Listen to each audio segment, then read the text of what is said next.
Although the event did not in itself amount to much more than an alarming outbreak of rioting, mutiny, and mob rule, it was universally interpreted as standing for something else and accorded immense significance. The English statesman Charles James Fox declared it to be the greatest event that ever happened in the world. Rather than wait and observe further developments before reaching an opinion, most educated people immediately took up one of two diametrically opposed positions. It was as though they had seen a long-awaited signal. To those who identified with the ideological canon of the 18th century European Enlightenment, the grim old fortress, which was largely redundant, was an emotionally charged symbol of the oppressive and iniquitous Ancien Regime, whose institutions and practices were unacceptable to the modern mind. It stood for everything that was wrong with the world. Its fall was therefore seen as the harbinger of a new age, immeasurably more just and moral in every way than the existing one. There was nothing logical or reasoned about their response.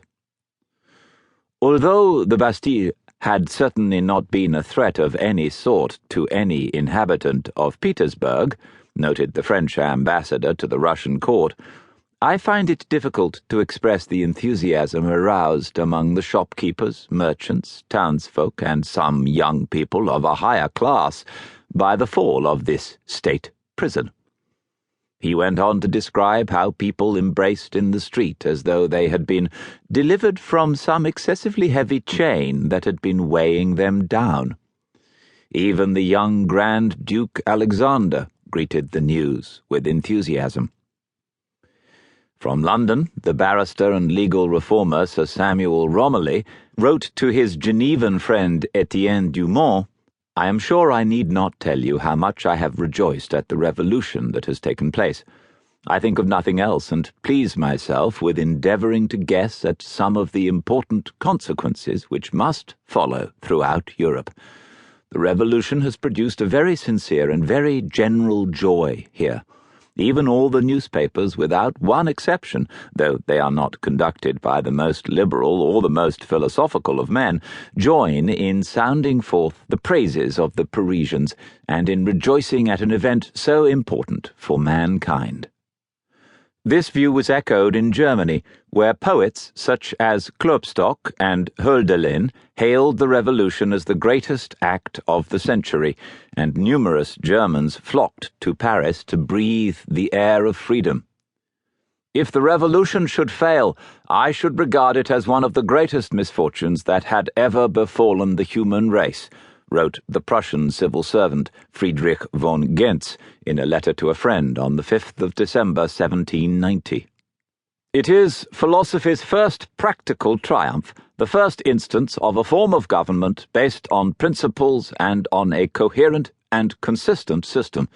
It is the hope as well as the consolation for so many of the old evils under which humanity groans."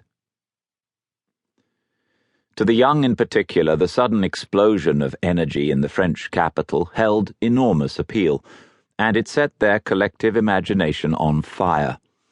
A visionary world seemed to open up to the young poet Robert Southey, and according to Mary Wollstonecraft, all the passions and prejudices of Europe were instantly set afloat.